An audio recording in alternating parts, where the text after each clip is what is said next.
आइए हम लोग जानते हैं आज क्लास 10th का। आज जाने के आप लोग सर्वजन जाति पता पढ़ेंगे। इसके पहले आप लोग इसके पहले हमने इसका 2 वीडियो बना दिया है। किसका? तो राइटर और लेखक का बनाया ना, एक कवि वाला पार्ट का, एक गद्यांश वाला, काव्यखंड वाला। अगर आप नहीं देखे तो पहले उसको देख लीजिए, क्योंकि धासु ट्रिक के साथ बना है। उसके बाद ही इस वीडियो को देखिए, ताकि अब आज के बाद गुदली का प्रत्येक वीडियो मिलेगा। अब प्रत्येक वीडियो को 3 दिन को मिलेगा लिस्ट। पहले आपको मिलेगा कहानी, उसके बाद मिलेगा ऑब्जेक्टिव, उसके बाद मिलेगा सब्जेक्टिव का क्वेश्चन। समझ रहे ना? मैंने प्रत्येक वीडियो का 3 को मिलेगा। समझ रहे बात को? तो चलिए आज स्टार्ट करते हैं इसका अगला, बिना टाइम लिया। जानते कि भैया स्टार्ट करने से पहले तो कुछ एनर्जी चाहिए ना। कहाँ से आई एनर्जी पावर? तो भाई एनर्जी पावर चाहिए ना। तब हमने कहा हमने तो एनर्जी पावर एकदम मोटिवेशनल है, एकदम जोश में, एकदम होश खो के पढ़ाओ ना हो तो क्या होता है। देखिए तो आइए स्टार्ट कर। देखिए, चिड़िया उन्हें मुबारक को जिनको छत तक जाना है। चिड़िया उन्हें मुबारक को जिनको छत तक जाना है, हमारा मंजिल आसमां है, हमें रास्ता खुद बनाना है। तो कहा तरह जिंदगी जो होता है ना, एक लिफ्ट और सीढ़ी की तरह होता है। लिफ्ट तो कभी भी धोखा दे सकता है, लेकिन सीढ़ी पर चढ़ने से थोड़ा सा थकान तो आपको होगा, लेकिन आपको पहुंचने के बाद दिल में एक सुकून होगा। ओह, हमने मेहनत किया लेकिन अपने मंजिल को पाया, लेकिन धोखा नहीं पाया। समझ ना? तो भैया आप लिफ्ट की तरफ मत बढ़िए। लिफ्ट अचानक बढ़ता है, अचानक गिर सकता है, लेकिन सीढ़ी कभी धोखा नहीं देती है। तो आइए अब लोग स्टार्ट करते हैं। ठीक है, चलिए। तो आप अभी नहीं ले कीजिएगा, अभी नहीं, अभी पढ़ लीजिए, उसके बाद कोई बात है। ठीक है, देखिए तो पहले हम लोग स्टार्ट करते हैं ऐसे। देखिए तो कौन है पहला पार्ट? देखिए, सर्वजन एवं जाति प्रथा। तो क्या है पार्ट का राइटर? तो भैया इस पार्ट का राइटर है डॉक्टर भीमराव अम्बेडकर। अम्बेडकर का नाम सुने हैं? वही है, वही संविधान रचयिता। सुन ना, संविधान रचयिता अम्बेडकर, तो वही भीमराव अम्बेडकर जानते हैं। अब भाई इनको बाबा साहेब भी कहते हैं। बाबा साहेब इनका उपनाम है। ये कौन थे तो इनके बारे में आज जानते हैं। पहले जानते हैं बिहार बोर्ड बहुत सुंदर होता है।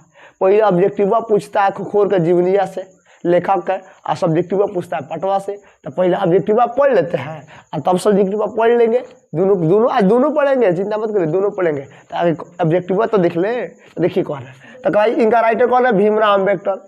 इनको बाबा साहब भी कहते हैं ना। भैया इनका जन्म कब हुआ था? तो 14 अप्रैल 1891 को। कहाँ हुआ? महू मध्य प्रदेश। अकाद, तो महू मध्य अकाद एक दलित परिवार में हुआ था। किस परिवार में हो?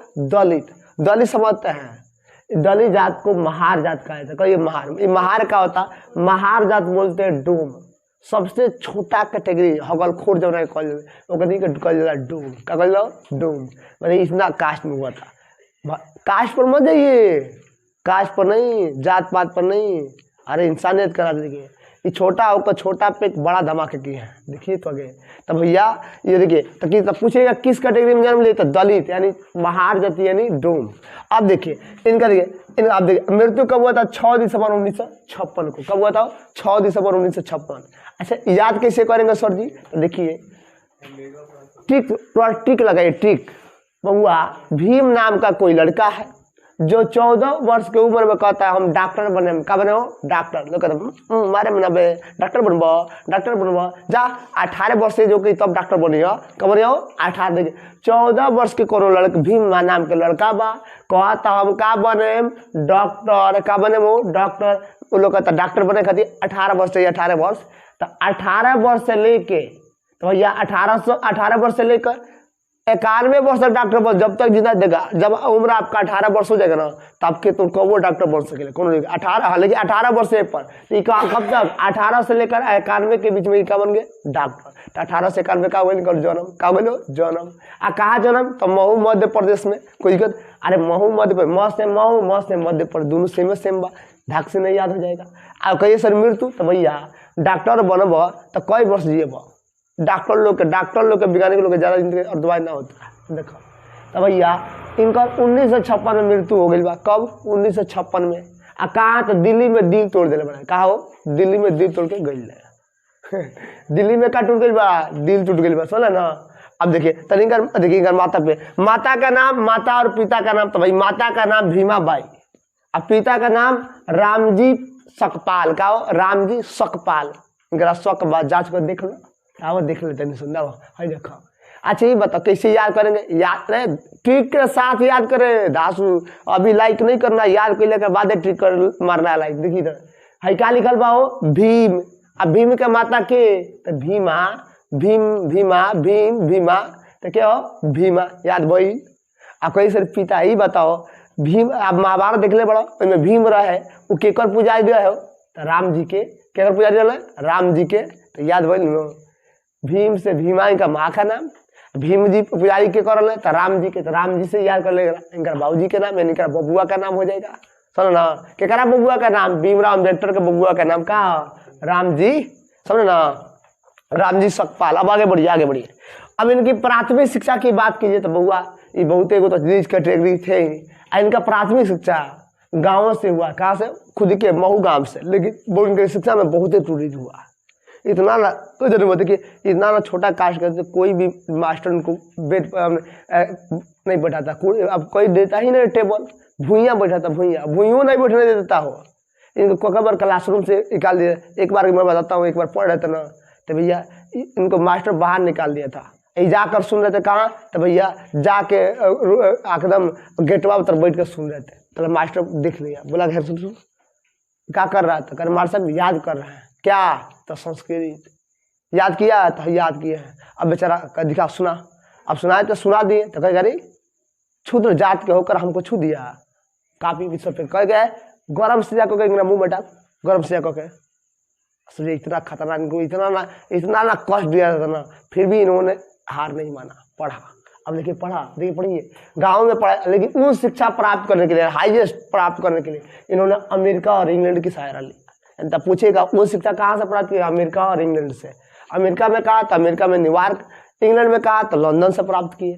अब देखिए बउआ ये बहुते भाग्यशाली थे भैया, जिनका विवाह होता है बहुते भाग्यशाली था। लोग का विवाह हो बहु लाइन नवल अभी चल रहा है ना, वो खोजाई चल रहा, ठीक बनेगा। देखा इनका, देखिए इनका विवाह जो हुआ था ना 1906 में हो गया था। अब समझिए कई वर्ष के होंगे हो, 1906 में विवाह, मात्र 15 वर्ष की उम्र में। आ केकरा से भइल था 1906 में हो गई विवाह, केकरा से, रामबाबाई से। का हो रामबाबाई से, कैसे हो रामबाबाई से, है ना, बेचारा रामबाबाई से शादी हो गया।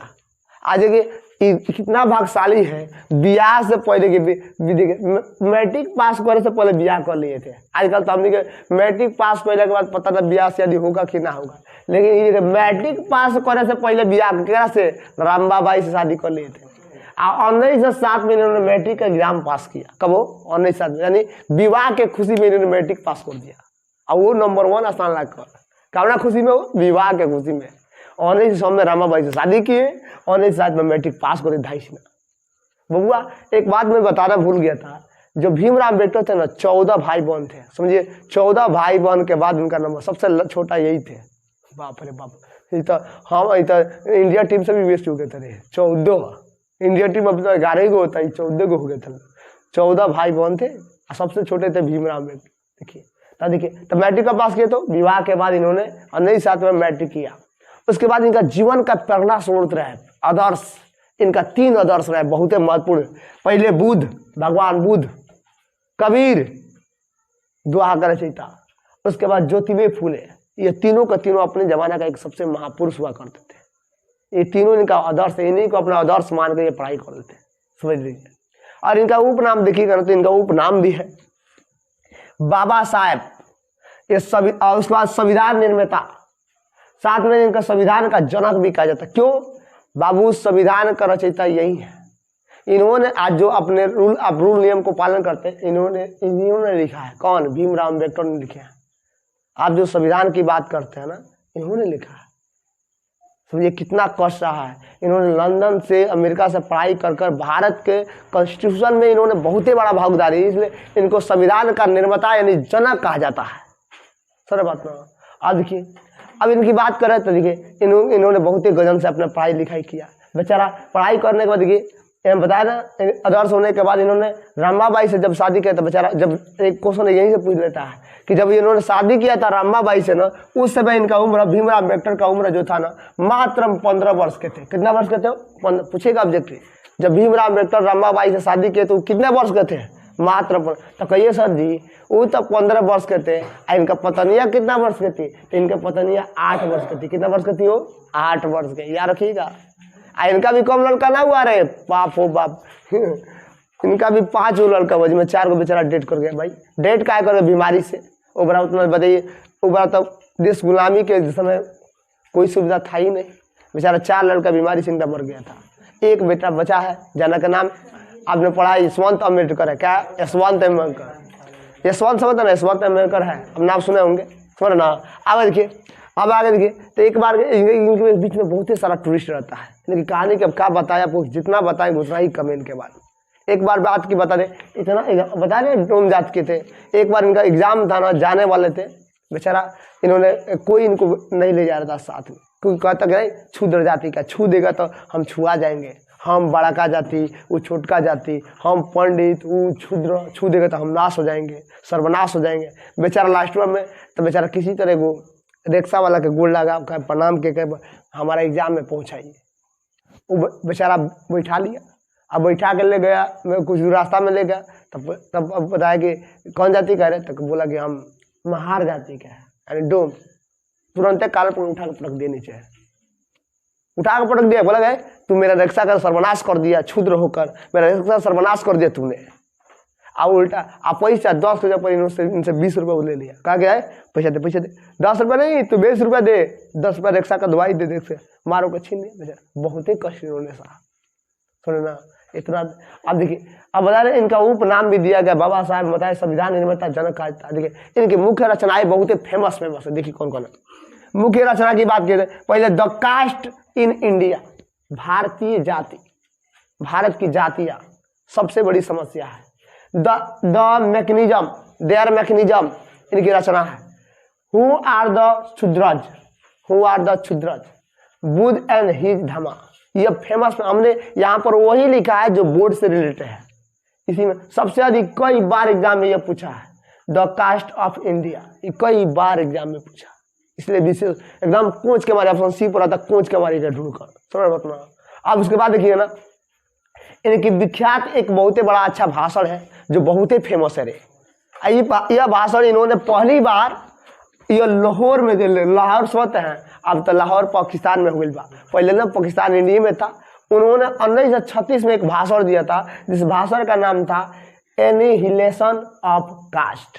इन पर इन्होंने बहुत ही बड़ा एक स्पीच दिया था, वो दिया था इंग्लिश में, लेकिन उसका हिंदी में ट्रांसलेट इन्होंने 1936 में ही किए ललई सिंह यादव। कौन हो? ललई सिंह यादव। हिंदी में किसका? एनिहिलेशन ऑफ कास्ट का हिंदी ट्रांसलेट किसने किया था? तब यार कई बार एग्जाम में पूछा है, इसका हिंदी अनुवाद किसने किया था? ललई सिंह यादव। कब किया? तब हुआ 1976 में। भाषणवा कहाँ मिला था? 1936 में दिए थे। कहाँ पर? लाहौर पाकिस्तान। बोले पाकिस्तान इंडिया में न था। अब देखिए इनका संपूर्ण पूरा लेकर संपूर्ण जो इनके किताब है ना, वह एक संपूर्ण किताब को वाड्राय में नाम से एक 21 खंडों में प्रकाशित किया गया था। यानी किस नाम से? संपूर्ण वाड्राय में। यानी वाड्राय में नामक एक खंड है जो 21 खंडों में प्रकाशित किया गया था। किस नाम से?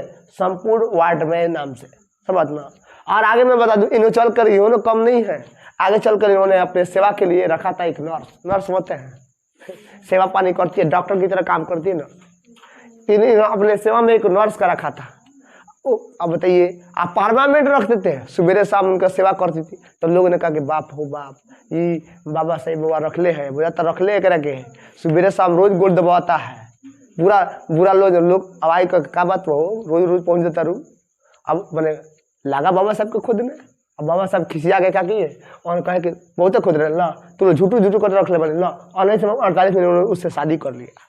तब पूछेगा अच्छा काहे कर लिया था? क्योंकि इनकी जो पत्नी थी रामाबाई, इनकी मृत्यु 1935 में ही हो गई थी। यानी मात्र 13 वर्ष, शादी के 13 वर्ष के बाद इनकी मृत्यु हो गई थी, है ना।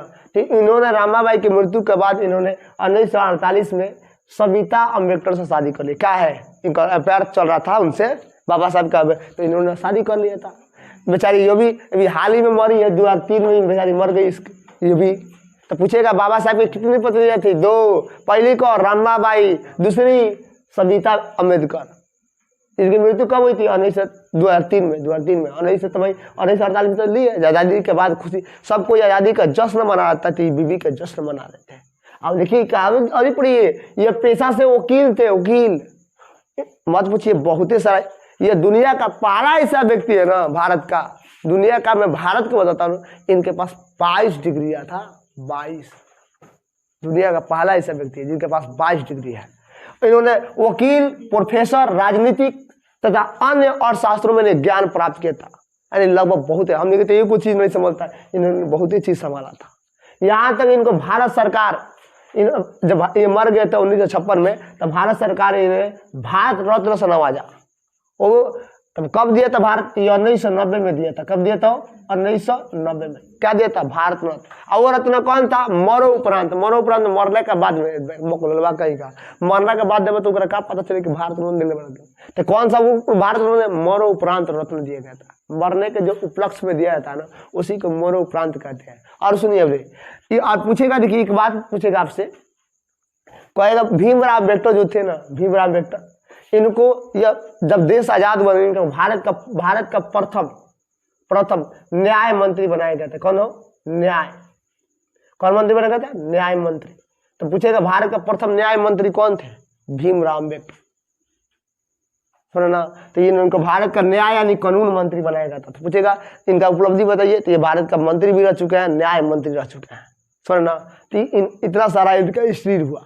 अब पढ़ेंगे इसकी किताब पढ़ेंगे। किताब बहुत ही छोटा है, 10 से 15 मिनट में आप देख लेंगे।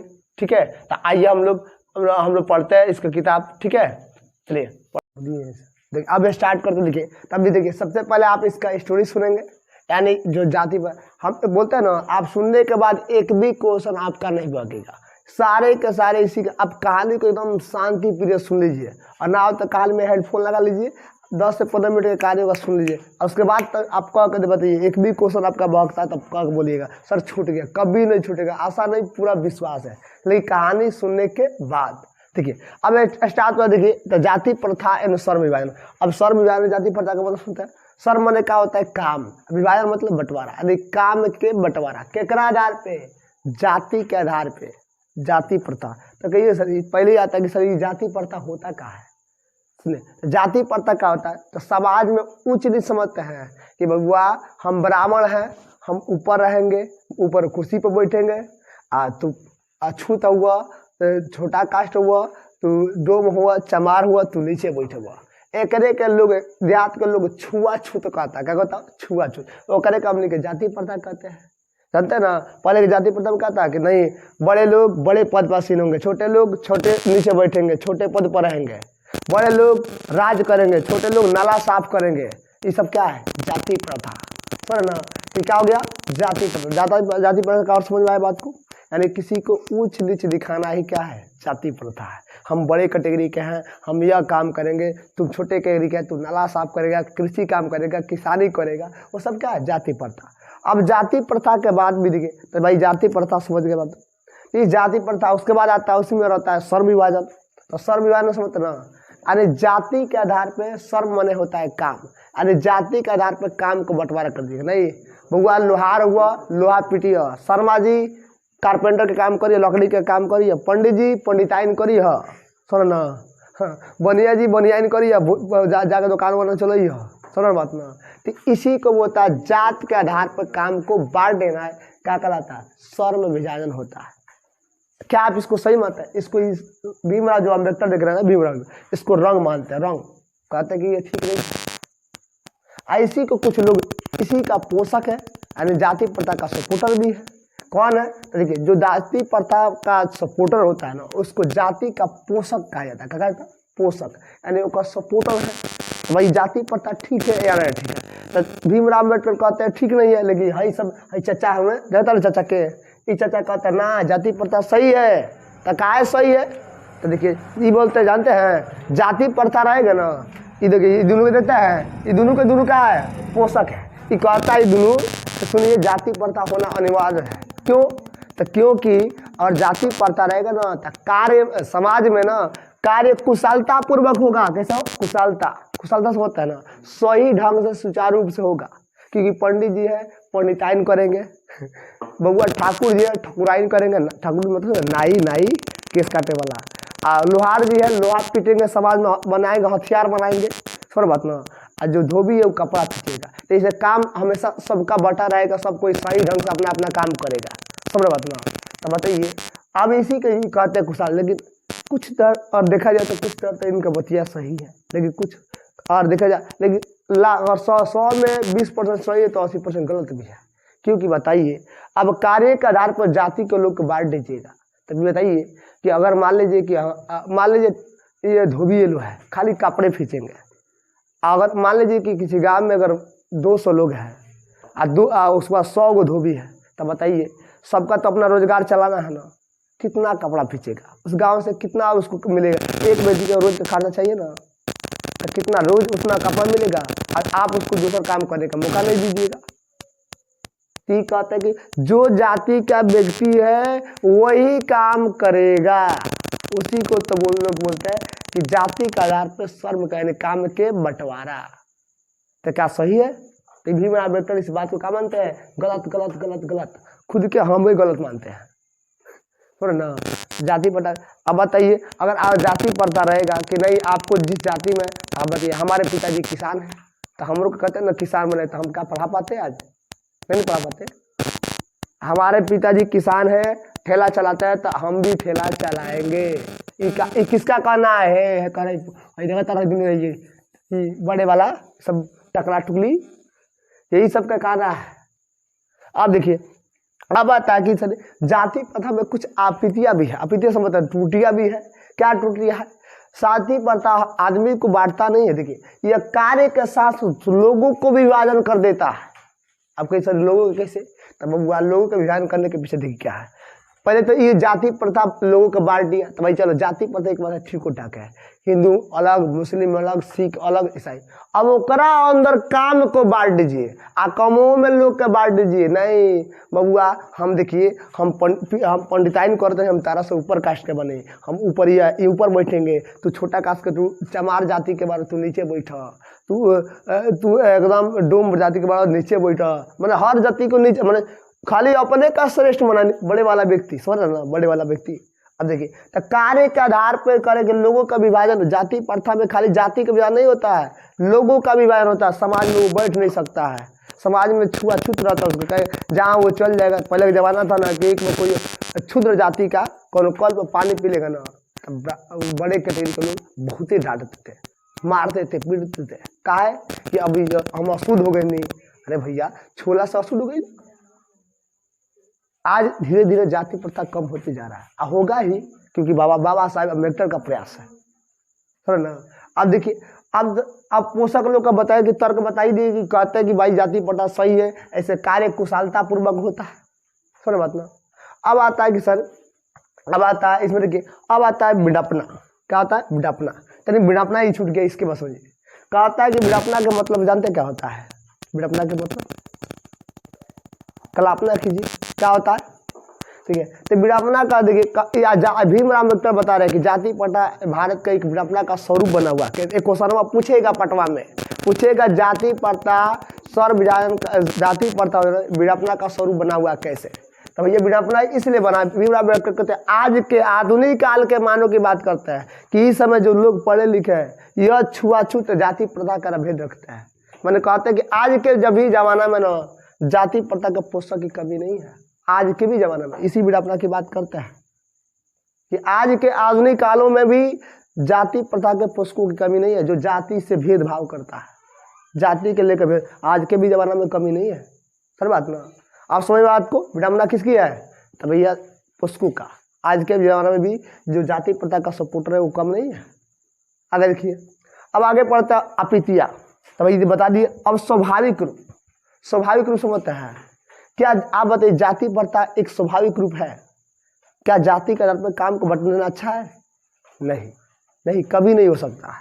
क्योंकि भाई इसमें आदमी जब ये स्वाभाविक रूप हो ही नहीं सकता है। क्योंकि जब काम करता है ना, घर बनाने वाला मिस्त्री जो होता है वो काम करता है ना, तो उनमें क्या करता है, वो मिस्त्री चाहता है कि हम बड़ा बने, लेबर छोटा बने, तो एकदम हाई का दृष्टि से देखता है। क्या है? वो छोटा कास्ट का बड़े, छोटा काम करता है, तो उम्मीदों ऊंच नीचे देखा जाता है। उसी को लोग कहते हैं सार्मिक का ऊंच नीचे को दर्शाना, यानी सार्मिक को ये ऊंचा नीचा दिखाने की दर्शाता है। कौन? स्वाभाविक। ये अच्छा बात नहीं है। यानी यह बताइए, आप बताइए स्वाभाविक रूप है? नहीं, स्वाभाविक रूप नहीं है। स्वाभाविक मतलब होता है क्या आपके स्वभाव से ये अच्छा बात है? नहीं। अब एक टालू समझते हैं। टालू का मतलब सोचिए, ये होता है कि मान लीजिए हम शर्मा जाति के हैं, तो कारपेंटर का काम करेंगे, लेकिन हमारा कारपेंटर में काम इच्छा नहीं लगा, हमारा बड़का अलग काम करे के मन करता, अच्छा काम। तब बताओ तारा विचार बा कुछ बड़ा काम करे के, लेकिन जाति हो शर्मा जी हो लगे तब तू कारपेंटर के काम करो, का कारपेंटर के काम में तारा मन लागी, यानी मन टलबा, मैंने केहू तरह काम करबा मन मोजिया के, तार दिल साथ ना दी, हाथ साथ दी लेकिन दिल साथ ना दी, ओकरे के लोग कहता टालू में, यानी तारा वो काम में मन नहीं के लागत, लेकिन जाति हो वो काम करे के पड़ता। अब बताओ तारा डांस करे के सीखे के मन करता, लेकिन कहीं ना तू क्षुद्र जाति हो डांस नहीं कर सक, अब बताओ डांस नहीं कर सकता, डांस करे के मन जाके किसानी करावता, अब किसान जाति का किसानी करावत रहा, तब बताओ क्या करा। देखिए आज वो जाति पोषक जो कहेगा ना किसानी करबो ना तो किसानी करबता, कब बाद में है जब कल होता है बेवकूफ़ कहीं का खेती करता है, इसका पिताजी खेती किए, ये भी किसानी करता है, वो आज वही आके 4 गाड़ी देके तरह के, पहले वही करेगा नहीं, तू किसान के बेटा है तो किसानी कर, अब बाद में कहे नहीं देखता है बेवकूफ़ के खेती करता है रे, हैं तो करे का लोग टालू में तार में मोन नहीं। तो देखिए आप हम कहते हैं जाति प्रथा बहुत ही बेकार चीज़ है, आदमी को अपने इच्छा के हिसाब से काम करेगा तो आगे बढ़ेगा, जैमें इच्छा लगता है वही में कर, लेकिन जाति प्रथा ये पैसा चुनने की अनुमति नहीं देती है, इसी को बोलते हैं टालू मन। हमारा कुछ और काम करे के बाद मिल जाता है और काम करे के, हमारा मन नहीं क्या, क्योंकि हम जाति है शर्मा जाति तो सर कारपेंटर के काम करी, आ कारपेंटर में हमारा मन नहीं क्या, हमारा डांस करे के मन बा, डांस सीखे ना तो, लेकिन डांस करे के अनुमति तो नहीं है जाति के हिसाब से। अब देखिए जाति प्रथा भारत का बेरोजगारी का एक प्रत्यक्ष प्रमुख कारण बने हुए। क्वेश्चन को पूछेगा कि भारत में जाति प्रथा बेरोजगारी का प्रत्यक्ष कारण बनी हुई है कैसे, तो भैया जाति प्रथा जो होता है ना आदमी को काम चुनने की अनुमति नहीं देता है, आप जिस जाति का है वही काम करेंगे। अगर आपके पूर्वज किसान थे तो आप भी किसान बनेंगे, आपको आगे बढ़ने का मौका नहीं दिया जाएगा। अगर आपके पिताजी नाली साफ करते थे, छोटा जात के हैं, क्षुद्र जाति के हैं, नाली साफ करते हैं, तो आपका जन्म से ही आपको अगर गर्भ में होगा ना तभी आपका पेशा को अनुमति दे दी जाएगी कि लड़कवा जन हो न वो, अगर किसान के बेटा तो किसानी करी, अगर धोबी के बेटा तो धोबी आइन करेगा, यानी धोबी करेगा, घाट और पीछेगा, और लोहार के बेटा तो लोहार पीटेगा। यह तरह गर्भ से ही जाति प्रथा सुटेबल कर देता है बतिया के। अब बताओ ये बताइए, यही बेरोजगारी का कारण बना हुआ है, बेरोजगारी का कारण बना तो क्या है, क्योंकि आपको पेशा चुने नहीं, काम चुनने की अनुमति नहीं देता है जाति प्रथा। जो काम आपका पूर्वज किया है वही काम, यानी जौन दादा कैले बड़े वह पापा कैलिए, वह उनकर बेटा वो आवे वो बेटा करिए, तो ऐसी यही जात। इसीलिए भारत में बेरोजगारी, क्योंकि बबुआ कि सब बताइए अगर अभी बताया ना किसी गाँव में अगर मान लीजिए अगर 200 लोग रहते हैं, उनमें 100 लोग मान ले नाई से होते हैं ठाकुर है, और 100 लोग अगर बालें काटेंगे और 200 लोग में, तो रोज बाल इतना आएगा कहाँ से। अब मेरे बताइए, और रोज का अपने खाए कमाए पर पैसा कमा पाएंगे, तब बेरोजगार होंगे कि नहीं होंगे। 200 आदमी को रोजगार चाहिए ना, अब ये 100 आदमी नाइए है, अब बताइए रोज उतना लोग केस कटवाने आएगा, अब तो खैला भी मरे के नहीं, कैकरा आधार पर जाति, क्योंकि हम ठाकुर हैं नाई हैं तो हम ठाकुर ही नहीं करेंगे, कहाँ से होगा, लोग उतना आएगा। तो इसीलिए ये बेरोजगारी भी हो गया है, क्योंकि काम तो पूर्णतः मिलेगा नहीं, उतना जाति के आधार पर काम मिलेगा नहीं, जो जाति के बारह तो उन्हें करवा कमुआ सर बात ना। तो यही देखिए जो आप कहते पेशा चुनने की अनुमति नहीं है, इसीलिए भारत में ये प्रत्यक्ष प्रमुख कारण बने हुई है। इसको सरवाई को ठोक के पूछेगा, ठोक के बता दिया। अब आगे देखो, अब देखिए जाति, आप कह रहे देखिए ये गरीबी और उत्पीड़न, जाति कहते गरीबी और उत्पीड़न की समस्या बताना है, तो भैया गरीबी और उत्पीड़न की समस्या में जाति प्रथा बहुत ही बड़ा भूमिका है। जाति प्रथा के कारण ही गरीबी आता है। पूछो क्यों? क्योंकि जाति प्रथा अपने स्वभाव से कार्य करने की अनुमति नहीं देती है। अब इस तरह के बात एक ही बताते हैं कि आप जिस कैटेगरी का है उसी कैटेगरी के हिसाब से काम करेंगे। अब बताइए, अगर डॉक्टर का लड़का डॉक्टर बनेगा, इंजीनियर का लड़का इंजीनियर, किसान का लड़का किसान बनेगा। अरे भाई डॉक्टर का लड़का आपको इंजीनियर भी बन सकता है, एसपी डीएसपी बन सकता है, क्या किसान का लड़का एसपी डीएसपी नहीं बन सकता है? नहीं, आप नहीं, नीचे जात के आप नहीं बन सकते हैं। तो यही तो बेरोजगारी है। सब किसाने बन जाएगा तो भैया, तो खेती अब बताइए, सब किसाने बन जाएगा तो व्यापारी कौन करेगा, बेचेगा कौन, कार्यभार कौन संभालेगा। तो भैया यह जाति प्रथा एक स्वाभाविक कार्य को अनुमति नहीं देता है, जिससे चलते ये भारत की एक सबसे बड़ी समस्या, और यह गरीबी से भी बढ़कर है। गरीबी तो दूर हो जाती है, जाति प्रथा पता ना अब कब तक धीरे धीरे अब कंट्रोल होते जा रहा है। अब देखिए आगे, अब आ रहा है कि जाति प्रथा एक और उद्देश्य बता दें आपको, यह जाति प्रथा एक हानिकारक भी है। हानिकारक क्यों है, क्योंकि बाबू यह कई रूपों से हानिकारक है। क्योंकि यह आर्थिक रूप से, अगर आप पेशा नहीं बदलिएगा, खाली एक ही काम या करिएगा तो भैया सारे लोग एक ही काम करें तो फिर कमाने बढ़िया ढंग से आपका आमदनी हो नहीं पाएगा, यानी आमदनी हो पाएगा नहीं हो पाएगा। और उसके यह रचनात्मक ढंग से भी क्या है, पहलू से खराब है। यानी इस दोनों नजरिए से देखिए। इसके अलावा देखिए ना, समाज में अगर बैठिएगा, जाइए छोटा जाता है तो वहाँ लोग उठ भागने लगते हैं, छोटा जात का हम छुआ जाएंगे, यानी हर चीज से उसको नीचा दिखाया जाता है। इस बात कौन बता रहे हैं, भीमराव अम्बेडकर बता रहे हैं। उसके बाद देखिए फिर रचनात्मक और आर्थिक तौर पर देख लेना। अब आता है कि सर ये हर पहलू से